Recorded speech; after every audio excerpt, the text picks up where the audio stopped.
Hello and welcome back to the Wheel Talk podcast. My name is Abby Mickey and I'm here with Georgie Howe, Gracie Elvin, and Lauren Rowney to talk about women's professional road cycling. Today, we're going to talk about the end of the 2025 Women's World Tour in China with Tour of Chongming Island and Tour of Guangxi. There's a bigger conversation there around the new UCI rules for 2026 and mandatory participation in World Tour races. Plus, Ellen Van Dijk wrapped up her career at Corona des Nations with a victory. Georgie, hello. Welcome to the podcast. Thank you. It's good to be here. Happy to have made it to the end of the season. Gracie Elvin. Yeah, woo-hoo, we made it. If the last month felt like we might not make it, but we did. Lauren Rowney. Yeah, the legs are pretty tired now, I must say. Ready for a good off season. Why is it that this season just felt like really, really a lot? I don't know. I mean, the handlebar rules. Yeah, that was a amazing racing that we've been having. The drama of world championships, like the classics. It's true. All of those things are true. Yep. Don't forget Omloop Het Nieuwsblad. A lot of class. Oh my gosh. The season started off with that and it was just like a tornado ever since. You're going to have to do a lot of homework for the recap episode. That's why my voice is croaky. Yeah, next week we'll do a big recap episode, talk about some of our favorite or not so favorite moments from the season. So if anyone has any questions for next week's episode, throw them into the Discord or hit us up on Instagram. You can find all of us on the gram. But we are also all on the Discord channel, the Wheel Talk Discord channel. And we also have the capability to play audio messages if you send us an audio message, which I shall explain how to do that in the show notes. So check that if you want to do an audio message. Because the Tech Pod, Geek Warning, does that all the time. And they seem to have a lot of fun with audio messages. So us, the Wheel Talk listeners, need to get better at sending in audio messages for us. That would be really fun to hear everyone else's voice. I think we've opened up the floodgates. I don't know. I think our listeners are a little bit less abrasive. No, as in like I think we're going to get a lot. Not anything bad. I just that think would be we're gonna nice. get a lot. I would love to hear from people who listen to us. I have a sense, when you're like a good rider or a pro and people are like, oh, I couldn't ride with you. I'm too slow. I don't want to make you feel like you're not training hard enough, la, la, la. And you're always like, no, I want to ride with you. I like just cruising around and chatting as well. I think that kind of is like the vibe of maybe our Discord crew, and that maybe they think that they're not like as knowledgeable or cool enough, but actually they're probably all way cooler than us, and they actually probably know as much or more than we do about women's cycling, because I've certainly gone on there plenty of times to see what I've missed. They're on top of it. It's really, really impressive. It's also fun to hear like people's voices, because when you see a name a lot, and you see like a random profile picture, but really that doesn't do them justice. You can't really tell what someone looks like from a Discord picture. So then to hear the voice, it's like, oh, wow, you've got that accent and that's how you talk. Yeah, there's like 4 people specifically that I'm thinking of from the Discord who are on there all the time with always just like incredible things to say. And I want those 4 people to send in audio messages. I want them to be part of the podcast. And everyone hates their own voice.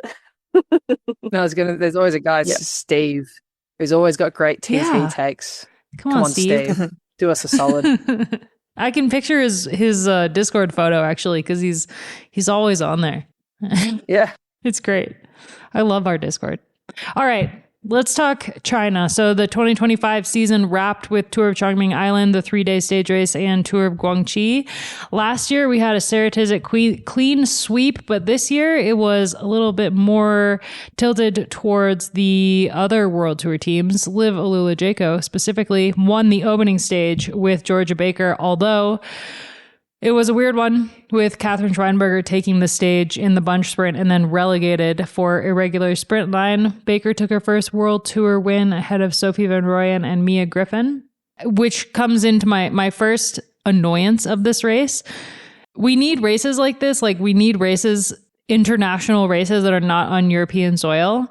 But this race is always so late in the season and always seems like an afterthought. And then you had the sprint, the winner of the stage relegated, but the camera wasn't even showing the sprint when it happened. So I don't know if there was any footage of actually what happened that had Schweinberger relegated. All that we saw was like after they'd basically when they were crossing the line.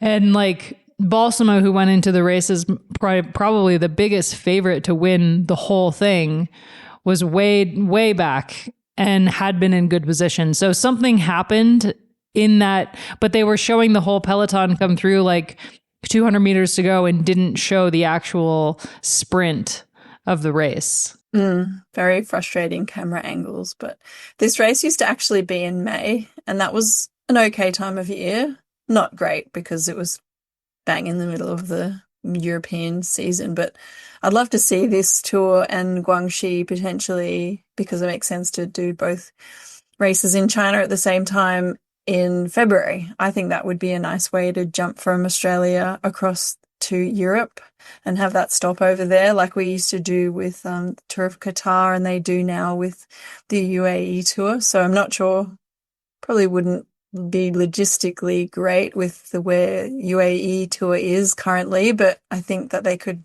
potentially shuffle it around a little bit and make that work better, because I think Chongming especially is a sprinter's race, and that would be a nice way for the spring classics riders to kind of keep sharpening their swords towards those big spring races and some of the sprint races as well. And I think that, we don't necessarily get a super high quality field at this time of year at almost any race after Worlds, bar the European Championships. So I think it would be a lot more interesting if we had it earlier in the year. And I'm sure we've probably said that in years past as well. Mm-hmm. Yeah, I think we had that conversation last year with similar frustrations about just that we want this race to exist, but the placement on the calendar just doesn't really seem to fit with post-season exhaustion for riders and fans alike. Yeah. But the pro that you've all mentioned a couple of times in the last few weeks is that it's a great opportunity to rack up some points or get some good runs on the board, get a result if you hadn't had any or many this year. And we saw riders do that. So I was certainly very pleased for especially two riders in particular. Yeah, ditto. I think, I mean, you don't want to win a race through relegation, but I know Georgia, she would have felt that, and she would have taken that on board as like, it's like not the best way to win a bike race, but a win's a win, and it's her first World Tour win as well. So she'll be taking that and celebrating that, as well as, Josie Talbot. But from what I heard from accounts of people who, I don't know where they saw this footage, so very much anecdotal and hearsay and could very much be incorrect. I heard the deviation was actually very minor. And that the fine, that there was actually like the UCI took back the fine, but they couldn't take back the relegation because they'd already awarded the stage win. So that's what I heard, that it was a bit of a in the moment relegation, but upon review, they decided to wind back on what they had given. Yeah, that was one of my questions that I didn't dig into, was why there was a relegation. Was it given from the commissaires, or was it a complaint from other teams? So, yeah. I'm not sure where it came from. I think it was from the commissaires, but from what I heard from my sources, that the deviation was extremely minor. Like it was nothing. So that's why there was a rollback on those measures, but they couldn't roll back awarding the stage win because they'd already awarded it. That's so interesting because I assumed, because there wasn't like any, normally if there's like a deviation big enough to warrant a relegation like that there are angry riders at the finish, someone pounds on their bars, like there's some kind of indication as they roll across the line that something has happened. Like a rider will like do like a, what the heck was that, with their hand type. Especially sprinters, but there was nothing like that. And you could see like in the human powered health camp when they were showing them after the finish that they all just looked so stoked, and Katrin looked really happy, and there wasn't any other teams like visibly having any animosity towards her win. So I was really confused having watched the finish and then the coverage ending and then later finding out that Georgia Baker had been awarded the win and was in the leader's jersey. Yeah, I think it came as a surprise to quite a few people, just because I don't think any of the riders even knew. Like Georgia even said, like I think she said in her acceptance speech, like she wasn't even sure what happened in the sprint and why the relegation was awarded. So I don't think it was a clear cut. It wasn't a cut and dry decision. I think it was a knee jerk. Someone in the UCI decided to relegate for something that wasn't quite right. Well, the second stage was another sprint finish taken by Sophie Van Rooyen of UAE Team ADQ with Mia Griffith. After coming in second in the first stage, after coming in third in the first stage, she came in second in the second stage for Roland. And she's one of the riders who just got picked up by Picnic Post-Anel as well, the Irish national champ. So that's cool to kind of see her name being thrown about right after she was announced as a new rider for Picnic Post-Anel for anyone who was curious about her. And yeah, a big win for Sophie, who went into the leader's jersey after the stage by 8 seconds over Baker, who finished in fifth on the stage. So it was a race for bonus seconds at this point, and bonus seconds became important for the third stage, where Anne Kneinenberg took the overall victory after breakaways kind of dominated the stage. She took some mid-stage seconds. She finished third on the stage, which meant that she got bonus seconds, but it was Josie Talbot who took the final stage from a breakaway ahead of Rihanna Marcus in second for Little Trek. And it was an interesting day for Little Trek, who had riders jumping into the breakaways a lot. And it seems that they abandoned their plans to ride solely for Balsamo after she finished third on the second stage, but she clearly wasn't in it in the sprints in the end. So for the final stage, they had multiple riders jumping into breakaways, and Rihanna Marcus was the one who made it to the line second. But yeah, a huge win for Josie Talbot, which marks two out of 3 stage wins for Liv Alula-Jayco, who, but at this point in the season, you would say had a pretty decent year. We talked about them a lot, about their presence in races all spring long. And then obviously with the tour stage win by Mavi Garcia and 2 wins now to cap the season is not bad for Liv Alula-Jayco. I think they'll be pretty happy with how their season ended for sure. We didn't talk about Mavi Garcia. That announcement happened the day after we recorded, which is a huge move for Mavi Garcia to UAE Team ADQ next year from Liv Alula-Jayco. She's been on Liv Alula-Jayco for 3 years now, since it was Liv Racing Tech Find. And she was on UAE Team ADQ back in 2022. So she's kind of coming back to the team for her what is assumed to be the final season of her career. And another really interesting get by UAE Team ADQ, who I think want to take some pressure off of Elisa.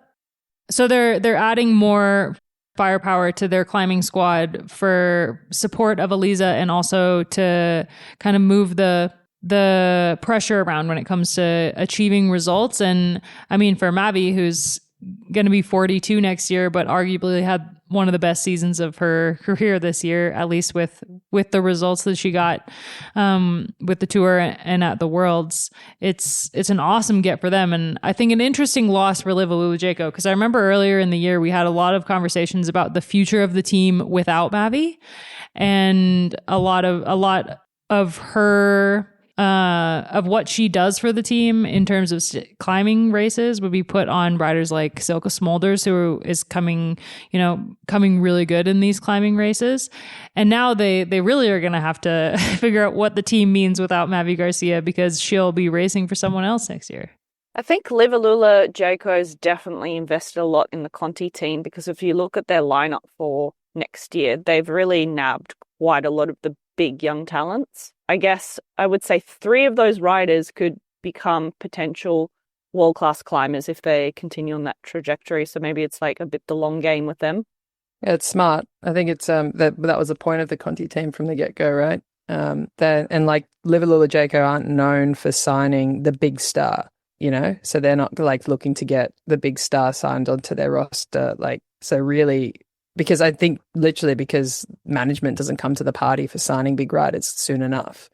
So like the way that they can make get the stars is if they make them from inside. So yeah, it makes a lot of sense to raise them up through the Conti team, and I think that was the long-term strategy there. We need more teams like the Liv Jayco Conti team. Yeah, I think we could have a separate episode on development pathways. We really could. We could have multiple episodes on it.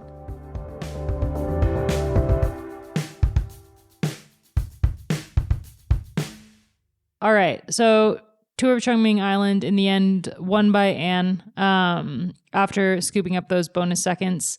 And she's obviously rides for Volkel Vessels. So it ended up being a really good 3 days of points getting for Volkel Vessels. And we will talk about the teams that the points matter to in a minute when we talk about the UCI's release on Monday of the teams that applied for Women's World Tour and Pro Team for 2026. But for Volkel Vessels to win a World Tour race where there are actual World Tour teams that really wanted this win, I think Little Trek especially came in with a very, very strong team and came out with nothing. For her to take the win was, I mean, it's a race that is not necessarily nail biting, but I was happy with this upset in the GC. I mean, yeah, these end of season races, I said last week, are so good because we get to see the opportunists really take it, go into their own, and catch the bigger cats napping, which is exactly what happens. It's entertaining.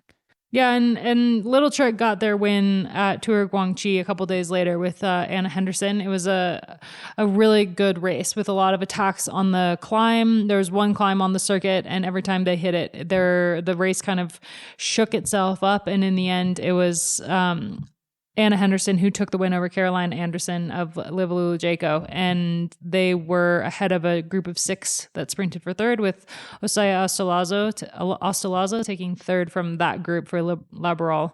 But overall, like, that race was, I was happier with how the races went in terms of like the actual racing this year. I thought that Guangxi was really quite good. I'd be curious to know the numbers of viewership, like how many people watch these races at the end of the season. Because it's almost like you were saying at the very start, the season is continuing, but it feels, like, what are we now? The 21st of October. I know even for myself, I'm just fatigued. And I had, like, I think on stage 1, it was only once the race had finished and I received a text message about the result. Oh, she's actually won. And then I was like, what? And then I went on and looked at the results and I was like, holy moly. Like, yeah, there was a race finishing right now. Also, the time zone difference, like, made sense as well. But I think a bigger discussion around calendar for next year and what that looks like. And when did this race actually, has it always been World Tour? Yeah, Guangxi started off from the get-go as a World Tour race, but it's only been a one-day race, I think, the whole time. Yeah. The men's is what, 6 stages? I mean, it's a lot of points. They spend a lot of money over there in China on these races. That's how they get the teams to come. It's a bit puzzling why they haven't extended the women's race out to 2 or 3 days. Mm. Well, I mean, next year, though, there'll be more. Yeah, I think the calendar discussion will be an interesting one. Also with the consideration that teams will only skip one World Tour race. Yeah, we can talk about that. That's something Georgie sent me a message about, writing something about that. Because it's going to be a huge shift next year with the UCI is only allowing Women's World Tour teams to miss one race, and they can't miss the same race 2 years in a row, which puts a lot more pressure on the World Tour teams to go like to Australia or to China, for example. It means that budget has to be bigger, especially if they're going to go to those overseas races that cost more. It's more strain on the riders, but it also means that these World Tour races that are like smaller than continental Europe World Tour races are going to see every World Tour team on the start line. This also means that Conti teams are not going to be allowed in World Tour races, which will hugely impact races like TDU, which sees a lot of Aussie teams able to race a World Tour race. Like Tour de Romandy had a Swiss team on the start line that had never raced a World Tour race. And like for me, coming from the US, having watched Tour of California become a World Tour race for the men, and the impact that had on the racing scene in the US was very, very negative. So I'm a bit torn about this rule because I want to see the best teams at every World Tour race so that the racing is, top tier at every single one of these races. But it also sometimes can have a negative knock-on effect on development in those countries for smaller teams, smaller Conti teams that used to do a big race like TDU or Tour of California, and then are no longer eligible to race it because of a rule like this. I just had a question about the UCI ruling, and I should really know this. For a race like Tour Down Under, and in general, are national teams still allowed to submit a team, or is that not the case for World Tour race? Like for TDU, that was always a big thing, right? That you could submit a national team, but that's not a continental team, right? That's a national team. So will that still be allowed or not? That would be interesting. But it's going to be interesting to see what this strain puts on the smaller World Tour races from a race organization perspective. Like, for instance, how much more money are they going to have to get to house every World Tour team, except they can assume, a few might not show up, depending. But majority of the World Tour will be there. So it'll be a financial strain as well. And I think what we'll see is just, I'm trying to think what year it was, a couple of years ago, teams with smaller rosters just showing up with the minimum of riders, and then sometimes having riders basically start the race and pull out. Yeah, last year at the end of the year, we had a bunch of World Tour races, World Tour teams show up to, was it CMAC Ladies Tour with the bare minimum, and then some teams finish, Canyon finished with just one. And I think there's going to be a huge adjustment period for races and for teams with this rule. I mean, we've talked about this before, but cart before the horse kind of thing, we really have to increase the robustness of these rosters before we can increase the calendar. Yeah, teams just need more riders on their rosters, but also the depth is important. You can't just throw riders into a World Tour team that aren't ready for that level. So it'll be really, it's something that we're going to be watching next year for sure. And feeds into our development pathway discussion. It just everything is connected. There's many layers. Itself. Shocker. It's like the human body. What is it? The leg bone connects to the thigh bone? What's that song? Related to that, the UCI released the list of teams that applied for Women's World Tour and Pro Team yesterday as this episode is being released.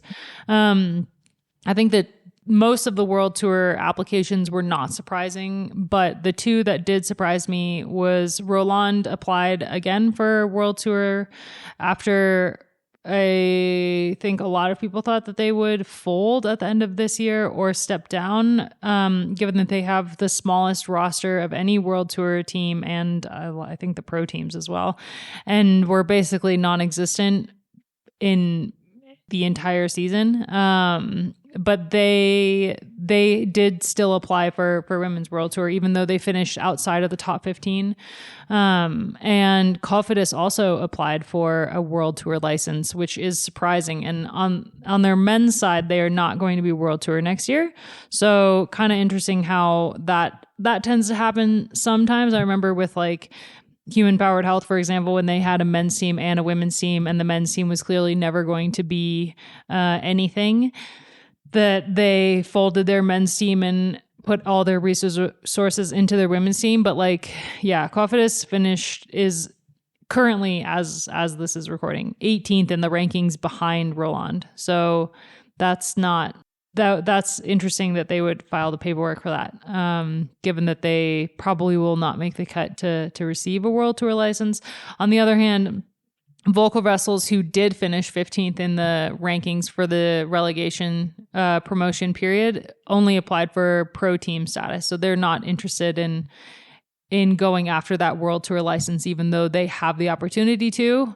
And EF Education only also applied for a World Tour license, which I think we all saw that coming, and they finished well within the top 15 teams. So they will probably be moving up next year. Laboral and Volker Wessels, two really well-established teams, and they, speaking with those managers, to all the points we've briefly touched on, that's the reason why they will not bother to go World Tour. It's unsustainable right now. Yeah, it's fair enough. Like, you can't expect these because that's actually, I'm glad they made that decision, because it's better for the riders. Like, they've got a duty of care to these. If these riders expect World Tour care and they've got a race at the World Tour level, they need that support. But if the team recognizes they cannot give that support to allow the riders to perform at that level, then I'm glad they're making that decision for not only in their best interest, but also in the riders' best interest. Yeah. And by remaining pro team, they'll still race like races like the Tour. They're still going to do World Tour races, but they just have way less way less strain on the entire program with the new rules coming in for World Tour teams. And but with Conti teams being basically booted out of World Tour races, the pro teams are going to have equal opportunity when it comes to actual racing to the World Tour teams. And only 6 teams applied for the pro team license, and you would think that, like, Cofidis, for example, who are likely not going to be awarded a World Tour license, that they would then be pro team. But yeah, Laboral, Lotto is applied for the pro team, Saint Michel, Windspace, so teams that were already pro team this year. And then a brand new team, Ma Petite Enterprise, which I just can't wait to say next year. Ma Petite Enterprise. It's a brand new team I was digging into before we started recording. They've announced 6 signings so far. Their general manager is Vincent Levineau, who has been the GM for AG2R Citroën / Decathlon AG2R or whatever until August of last year. He's been with that team. So interesting. So he was with the team with AG2R Decathlon, like, through the merger and everything. Yeah. Cool. So he until August 21st last year he was with them, and then this year he was, I'm assuming, working on this team, and next year he'll be the GM there, former rider. So another French team. This is like, I mean, it's the French the Tour effect in full Pauline effect. Yeah, Pauline, the Tour, the Frenchness of cycling. Is this a standalone women's team, or is it connected to any other men's development? It's a standalone women's team with that's coming like from nothing, basically. Right? Yeah, well, I mean, if he was there through, if he's got a good business brain on his head, he'll see the value, and kind of similar to how FDJ is kind of running their marketing and team department. Hopefully they kind of run a similar ship. Athlete stories and authenticity, I tell you what. So far they have only signed French riders and one Swiss rider.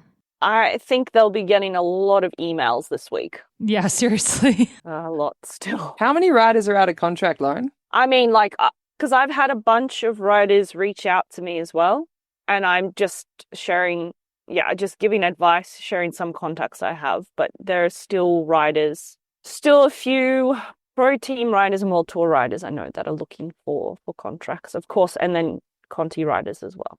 I mean, Lizzie Holden retired this week. Yeah, I caught up with her at the Balois Ladies Tour and had a nice chat, and I said, are you going to look for a contract? And she had kind of decided then that she didn't want to continue. So she was going to, she wasn't actively looking. But I was surprised by how late some riders have started searching, kind of hoping from the teams that have folded, hoping that, I don't know, they would at the very last minute find a sponsor. So there might be a few names you recognize that maybe don't end up having a team next year. Yeah, I mean, like just looking at the World Tour riders that are still looking for a contract, there's 93 riders pro team or World Tour that are currently 93. not. Yeah. And of course there's still like announcements to come and everything. Like we're still waiting for some teams that like haven't really announced that many riders. But I mean, the amount of times I've harassed teams and they said no, we're full. Sometimes apparently they're not full. There's always like that one place or something, but mostly they're full. Like I've got a list on Excel with who's full. Lauren, when they say they're Yeah. full, that's like saying Yeah, it's yeah. not you, it's me. Exactly. So You can't sit here. There are still riders that haven't been announced as extending their contracts with their current teams, but like, for example, on the list, there's like Tiff Cromwell is technically out of contract. Allison, we've talked about. Amelia Phelan, who I think has actually announced that she's retiring. She like hinted at it for like 2 years. And I think now she may actually be retiring, but she's on Arkea B&B, which is folding. Tamara Dronova is an interesting one. She's like we talked about her a lot at the tour in 2023. She was really impressive, and she's on Roland. Aude Bionique, I was surprised about that one. Ruby Rose Banganon, you would have to assume that Liv Jaco is going to hold on to her. Yeah, Liv always does their announcements so Yeah, late. like they've just run an announcement then with Sophie Ma and a Canadian kid. yeah, they're for full. their con- Like I actually think they're full and they just have re-signed a whole bunch extended contracts. So yeah, they're not rushing on that No, marketing no. campaign. They've been full for a while. I really wish teams would announce these things. I wish Yeah. there was like a window where it was just like, we're going to announce Yeah. every single transfer right now. Yeah, that's actually a good idea. Why do they drip feed? It's really annoying because like I'm writing a story now that's like all the junior riders coming into the World Tour next year, and I can't write it yet because I know that there's still a couple more to be announced, but like I want to write it. Most of the top ones have been announced though, right? Yeah, most of the top ones have been announced. Yeah. They should do that. They should have like a big celebration of all of the signings in like 1 week. They have it like in other sports, you know, the draft. Yeah. But content managers, they need stuff up their sleeves for when there's no racing. Oh, for God's sake, use your imagination. Come on. Yeah. Have you ever heard of Flashback Friday? Oh, I Gosh. know. There's that many TikTok trends these days. They can jump on anything. Yeah. Oh man, I like teams should be doing more TikTok dances. I haven't seen a single team do the Fate of Ophelia dance, and I just think that they're really missing opportunities by not making their riders do TikTok dances. I don't even know what that There's is. a meme. I'm not sure if I Neither. can like say it, but like I saw something where I was like, if someone's good at TikTok dances, then they're bad at sex. Oh. Sorry, that's great. I'm not on TikTok. I must be great at sex. So it'd be a lot. Very telling about cyclists. I think every cyclist would be just terrible at I thought you were going to TikTok say it's dances. sex. No, That too, Well, probably. You're just too tired all tired. the time. they're all Just too tired. No, there's like obviously I have contact with the press officer. So you're going to say you've one got press contact officer with a I talk to the cyclist and you most can is- attest that the sex isn't bad. He listens to the podcast. Oh, Sorry, God. Toms. With the little truck press officer, and I'm always sending her like, I don't know, trends. And I'm like, Amy, can you like there was that one trend this summer where it was like, this is my friend. She's gonna show you her butterfly collection. You better be nice about it. That whole trend. And I was like, Amy, you should do this with the tour bike. Have like, I don't know, Mess be like, this is I don't know. This is my teammate Matthias Skelemos. He's going to show the tour bike. You better be nice about it. And then have like Matthias being like, this is my trick. And Mess in the background like being all tough. And I thought it would have been in my head. I was like, this is great content. And Amy was like, oh, haha, yeah, that's a great idea. Never happened. Do you think it's like the creative block is like the bottleneck is not the content? Because I mean, like these content guys are clever. It's like management being lame. have you ever Yep. tried to get a cyclist to do Yeah, I know. anything? I mean, I did it. It's I mostly did it. the athletes, I'd say. I mean, they just need it's more like of me. management and athletes, and the content people are in the middle being like, I've got so many good ideas and they won't let me do any of them. Yeah, so it's not Yeah. the Yeah. drive, it's the tools that they're given to use, basically, is what we're saying. Yeah. Why do you think Little Trek has resorted to just like getting a bunch of stickers printed for their announcements? Yeah, okay. They have full No, control. but this over is a this is sticker. going to send me on another rant, because I reckon athletes, if you don't think social media or being part of the, like, actually like pandering to the media part of your team is not part of your job, you're dreaming. Like, these days you have to be involved with the media of your team if you want to advance your brand as an athlete. Yeah, it's Yeah, absolutely you can't true. think you're above it at all, and you can't say, "I'll just take the new guy." All right, great. Take the new guy, because it'll be great for his image and his exposure. Like, Yeah. No, it's true. And I know so many cyclists who are like, as soon as I'm done racing, I'm just going to delete all my social media. But it is so important. Like, I mean, you can say that, like, and- I can say that, but like when you're in it, you've got to do it. yeah, but also like staying, when it comes to like staying on the positive side of your team, like these days it's not just about results at all. And I mean, we've talked about how being a cyclist is like, yeah, riding is one huge part of it. Obviously, like you're a professional athlete, but you're also a moving billboard. Yeah. Mhm. I think as well with the careers, like you've got to, in those key years, capitalize on everything. So yeah, to George's point, build your brand, because say you have a 15-year career, not all 15 years of that career will be lucrative. So when, you've got to look at other ways to, yeah, Georgie can speak to this Well, a yeah, bit it's more. just like I think you know what I'm saying.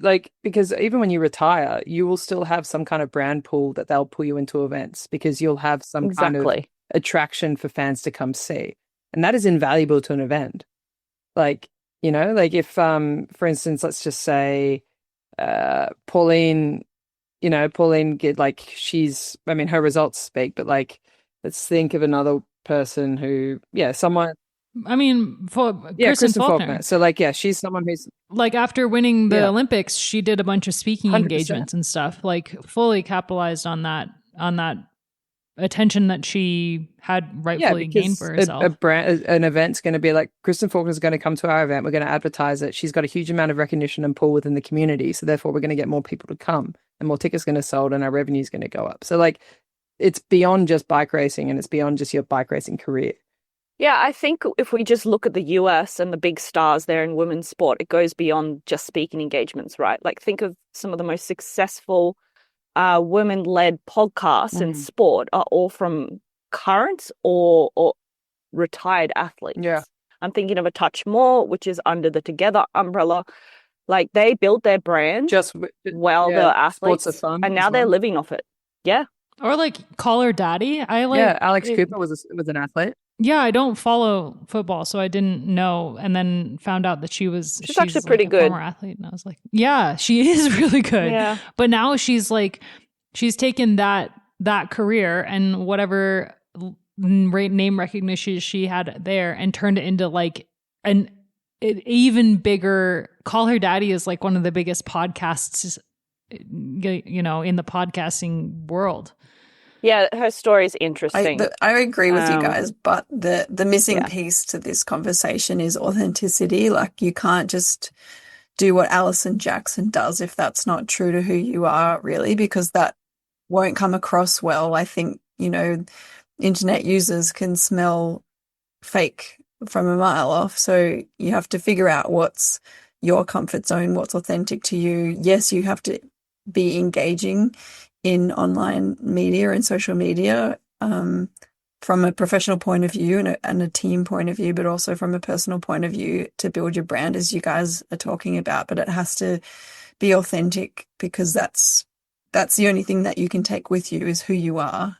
You can't be an athlete forever, but you're going to be yourself forever. And that's what you have to build on going forward as an athlete, is who you want to be after you stop racing and who you want to present to the world. And that's why some of these people are so successful, because they figured out what's authentic to them, what they feel comfortable doing, what they're excited to do. And that really shines through. And that's why people enjoy watching it, because it feels real. I mean, like, if you have like you have people like Allison, she's like obviously an incredible content creator and bike racer, and really leans into the showmanship side of content creation and bike racing, honestly. But then you have like Demi, who's probably like equally as good at the content creating side as Allison is. And she does very much like behind the scenes, yoga, riding with her dog. And she's scored some insane partnerships with her content creation and her riding as well. Like obviously Nike, but she had the makeup. Was it Charlotte Tilbury that she partnered with this year? Like that is huge. Nuts to me. That a cyclist had an ad deal with Charlotte Tilbury, or had some kind of link with Charlotte Tilbury. That's wild. Do you know where I reckon that came from? We mentioned, Georgie and I sat down with her partner / manager, and I brought up Ilona Maha, and I said how she even had, is it Maybelline that's her brand? Mm-hmm.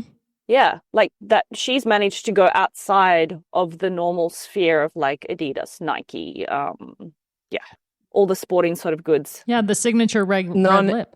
But she was wearing that before, to Georgie's point, is that was authentic to her. Like she Gracie's was known point, for yeah. her red lipstick. So Gracie's point. Yeah, I think I think Jan needs to pay commish, Lauren, is what you're saying. Yeah, basically. I mean, I was trying to be subtle, Georgie, but I'm not subtle. Call it out. One of my faults and also strengths. yeah. So then what would our, like, if we as a podcast, if we wanted to have like a brand partnership that was authentic to us? Yeah. That should be a listener question. Yeah. There we I've go. been thinking like Come on, along help the us lines out. of that. Like if we had merch, like if we had a hat or a t-shirt, like what would be on that? Like what line is kind of iconic to this podcast, or what profile image, or like what would it be that represents the crew? I don't have the answer to that yet, and I feel like maybe it doesn't exist yet. I love the opening line from Abby always is like, I'm here with friends. I don't know why. I'm not very good at this, as you can tell. But I had like an image in my head of a t-shirt that I wanted them to make that was like a coffee shop table, like coffee ride kind of situation with like 4 half drunk flat whites. But I don't know how you make that into a t-shirt, because that's like the feedback. The one of the things people love about us is like, well, my mom always says like she puts on our podcasts and she feels like she's just sitting at the coffee shop with us. Yeah, I think that's Chatting definitely cycling. a good throw to the fans, the listeners. What would they think is a good representation or a good brand combo or deal? And if you're a graphic designer, And do us a solid. yeah. You got make us an graphic designer, you have a little aspirational extra sponsor time. jersey. Throw something out there. Yeah. But what brand clothing would we wear? Oh, that is the question. Yeah, we've all got pretty different styles. I don't know. All right, This black- moving this black on. Greek t-shirt's pretty nice. Yeah. All right. One more tiny bit of racing before we sign off on this week's episode. Chronos of Nations was over the weekend. It's a time trial, and one of the last time trials of the year. I wanted to bring this up because we have Georgie Howe here, and it's been a minute since we did a How Good Minute of Madness. Ellen Van Dyke won the time trial, but it is her final race as a professional. Ellen is done racing. She beat Alicia Vigilia only by 1 second, so it was a close one. But with Ellen Van Dyke's departure from the peloton, what does this mean for time trialing? Georgie Howe, are you ready for a minute of I madness? know. I can't believe I'm doing this for the listeners. I sent Abby a 1 and 16-second rant for an article that she's writing, but now I have to do it. There were some ums though in it, so you can definitely Don't make say it that. more My mother will be succinct. appalled. Okay. Tell me, do you want someone else to count you in? Do you want me to count you in? How do you want to? Do you want to just start when you're ready and I'll start No, I recording? want someone to count me in. Who's going to count me in? Okay, I'll do it. 3, 2, 1, go. The art of time trialing is dying, ladies and gentlemen. We no longer have numerous 40-minute time trials over the course of the season, and one of the biggest advocates in the World Tour peloton is leaving. Ellen van Dijk was one of the most vocal advocates of time trialing, longer time trialing, proper time trialing, pure time trialing, and she is now stepping out of the peloton. So I fear that we are going to lose this discipline. Yes, Grace Brown also left. She was also another stalwart of the discipline. Yes, we still have Marlon Roycer. Yes, we still have Brodie Chapman. However, this is with the lack of scheduled time trials throughout the season, how much do coaches really put an emphasis on that discipline? Even in a Grand Tour, we do not have a time trial. So how much do GC riders realistically need to train that discipline? I fear we're going to lose it as a discipline in this coming season and indeed in the coming years, which is really sad because the purity of time trialing requires time, it requires investment, but I just don't think people see the point anymore. Oh, wow. Oh, That's powerful. Damn. 1 minute exactly because I didn't stop it in time. I think this will age super well because I believe we will find out on Thursday if I'm right, but there might be a time trial in the Tour de France Femmes avec Zwift. The question is, will it be a real time trial or will it be one of the 10-kilometer long time trials that we've been seeing a lot of in the last couple of years? It'll definitely be better than the time trial in the 2024 Tour de France Femmes avec Zwift, which was, what was it? 3 point something? Not a time trial, prologue. 4K? It was, yeah. But I have heard rumblings of a time trial in the Tour de France Femmes avec Zwift, but to your point, Georgie, it's not a time trial if it's shorter than 10 kilometers. It's not like the purists time trial like someone like Ellen van Dijk has advocated for. And with Ellen's departure, time trial lovers like Georgie fear for the future of the discipline. I fear I'm losing sleep at night. All right. Well, I think it's time to wrap up this episode. We don't have any racing next week, so send us any questions you've got and we will talk about the season as a whole, favorite moments, etc. Do you guys want to finish off with any obsessions? I got one. New TV show that was a statement from the Pentagon was released about it. So I thought, well, I better watch it. It's called Boots, and it's a coming of age story of this young guy who realizes his sexuality whilst he signed up for the Marines in 1990. And the Pentagon said it was woke. So I decided I wanted to watch it. Mm-hmm. And? Yeah, really good. I watched the first episode. Really fun. Kimberly's watching it too. I don't know if you got her onto it or not. I didn't. Kimberly and I share a brain. Has she not told you? My 2 golden retrievers in my life. Yeah. I did walk in on her watching it. I was golden like, retriever. what is this? It's just a lot of like shouting, but she explained it to me and I was like, okay, I'll pass you this time. My obsession is just a book I'm reading, The Paper Palace. It's one of Reese's book clubs. I don't know if anyone here has read it. Highly recommend it. It's just the story of 3 generations of women. And yeah, it's about, I'm going to read from Goodreads here. Tender yet devastating, The Paper Palace considers the tensions between desire and dignity, the legacies of abuse, and the crimes and misdemeanors of families. Really good read. Yeah, I think I read that a few years ago. It's not new, is it? When was it written? No, I think it was Reese's book club. Oh, what year was it written? I think I've read it 2021. and I liked it. I can't really remember it anymore. But I remember being like, that was good. I'm obsessed with a TV show that I pretty much only watch off of Instagram. I sent Abby a reel of it the other day. It's called Make Some Noise, and it's just comedians doing skits with instructions, and it's very, very funny, and it makes my day. So I love the mix of SNL clips and these clips. It totally just makes me feel better, and my algorithm is fitting me them more and more instead of other stuff, so that's a good thing. I've been Instagram free since the 1st of October. Yeah, I good decided to take a break again. Yeah. We were in our group message on Instagram. There's a blank hole. I pretty much, where he used to I've be. been meaning to delete it again as well, but I have two groups on there, this group and the other group. And I just, That we're not in. yeah, It's fine. I just want to, It's all right. We're missing out on the other group, so it's fine. I can tie Instagram to my obsession, which is knitting. Like you guys, knitting has been my obsession before, but I've really fallen into the knitting world, and I turned off. I did like one of the reset thing on Instagram that you can like reset all the ads, targeted ads. And I've re-curated my algorithm and it's completely knitting. It's 100% knitting. I got kind of demolished by the Life of a Showgirl drop, and my algorithm went a little haywire for a minute. But like my For You page is only knitting and crocheting, and it is fantastic. So I found some really good patterns through that. And I just found a Norwegian website that you can buy like a knitting kit, and I'm going to knit the girls' Latvian flag sweaters, hopefully by next summer. So That's amazing. I'll have to send you a picture of what my mother-in-law is knitting.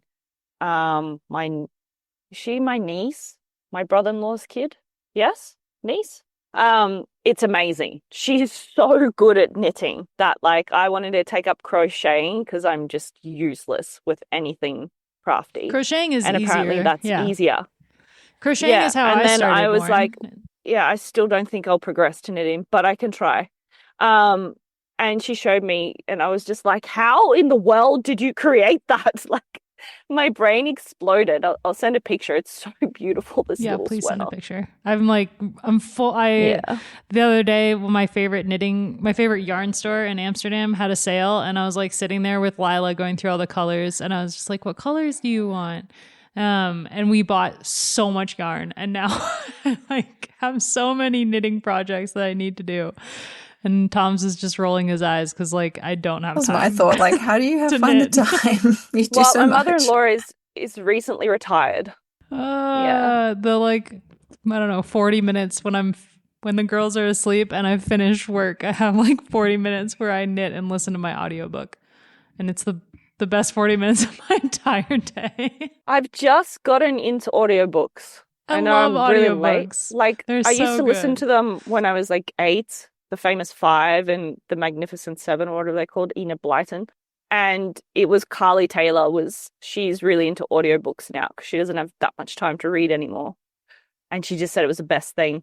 And it's so good. I just put on the audiobook whenever I have a spare moment now. Like when Tom's is home from races, I cook dinner while I listen to audiobooks, and it brings me like it's so much peace in my brain, and it makes me so happy. And it's really funny when I'm like the current book that I'm listening to is like a post-war, it's like horrific. This book is, I'm definitely have not decided if I enjoy it or not because it is very gory and involves like zombies and stuff. But I'm like calmly like making dinner listening to this book, and I always feel like those memes. It's like, and her legs were gone and her eyes were gone, and I'm just like totally at peace. Love an audiobook. I have like my favorite narrators that I always keep tabs on. It's great. I'm listening to Green Lights by Matthew McConaughey. nice. I've heard it's very Take good. We will from that, but he narrates it himself. So I am loving it. I struggle with fiction on audiobooks because I love audiobooks as well. Because if you get a bad narrator, it ruins the book.